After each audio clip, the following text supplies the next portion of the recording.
Alright guys, Exodus 39. And of the blue and purple and scarlet they made clothes of service, and to do service in the holy place, and made the holy garments for Aaron as the Lord commanded Moses. And he made the ephod of gold, blue and purple and scarlet, and fine twined linen. And they did beat the gold into thin plates, and cut it into wires, to work it in the blue and in the purple and in the scarlet and in the fine linen with cunning work. They made shoulder pieces for it to couple it together. By the two edges was it coupled together. And the curious girdle of his ephod that was upon it was of the same, according to the work thereof, of gold, blue and purple and scarlet, and fine twined linen, as the Lord commanded Moses. And they wrought onyx stones enclosed in ouches of gold, graven as signets are graven, with the names of the children of Israel. And he put them on the shoulders of the ephod, that they should be stones for a memorial to the children of Israel, as the Lord commanded Moses. And he made the breastplate of cunning work, like the work of the ephod of gold, blue and purple and scarlet, and fine twined linen. It was 4 square. They made the breastplate double. A span was the length thereof, and a span the breadth thereof, being doubled. And they set in it 4 rows of stones. The first row was a sardius, a topaz, and a carbuncle. This was the first row. And the second row, an emerald, a sapphire, and a diamond. And the third row, a ligure, and a agate, and a amethyst. In the fourth row, a beryl, an onyx, and a jasper. They were enclosed in ouches of gold in their enclosings.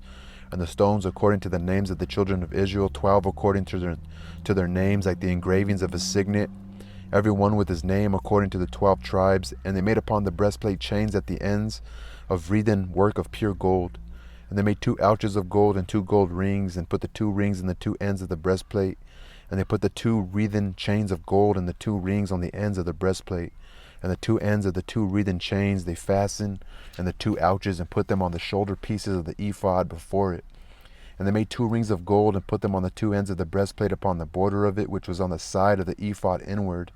And they made 2 other golden rings, and put them on the 2 sides of the ephod underneath, toward the forepart of it, over against the other coupling thereof, above the curious girdle of the ephod. And they did bind the breastplate by his rings unto the rings of the ephod with the lace of blue, that it might be above the curious girdle of the ephod, and that the breastplate might not be loosed from the ephod, as the Lord commanded Moses. And he made the robe of the ephod of woven work, all of blue, and there was a hole in the midst of the robe, as a hole of a habergeon, with a band round about the hole, that it should not rend. And they made upon the hems of the robe pomegranates of blue and purple and scarlet and twined linen. And they made boughs of pure gold, and put the boughs between the pomegranates upon the hem of the robe, round about between the pomegranates, a bough and a pomegranate, a bough and a pomegranate, round about the hem of the robe, to minister in, as the Lord commanded Moses.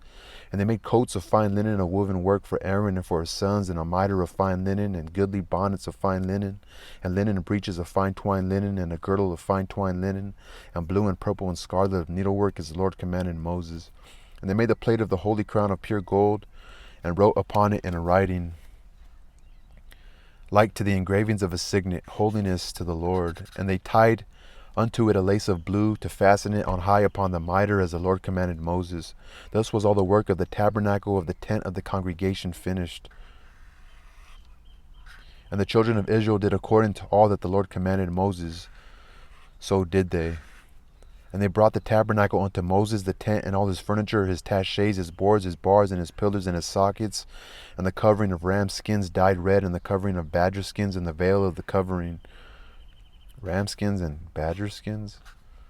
And the ark of the testimony, and the staves thereof, and the mercy seat, the table, and all the vessels thereof, and the showbread, the pure candlestick with the lamps thereof, even with the lamps to be set in order, and all the vessels thereof, and the oil for light, and the golden altar, and the anointing oil, and the sweet incense, and the hanging for the tabernacle door, the brazen altar, and his grate of brass, his staves, and all his vessels, the laver and his foot, the hangings of the court, his pillars and his sockets, and the hangings for the court gate, his cords and his pins, and all the vessels of the service of the tabernacle for the tent of the congregation,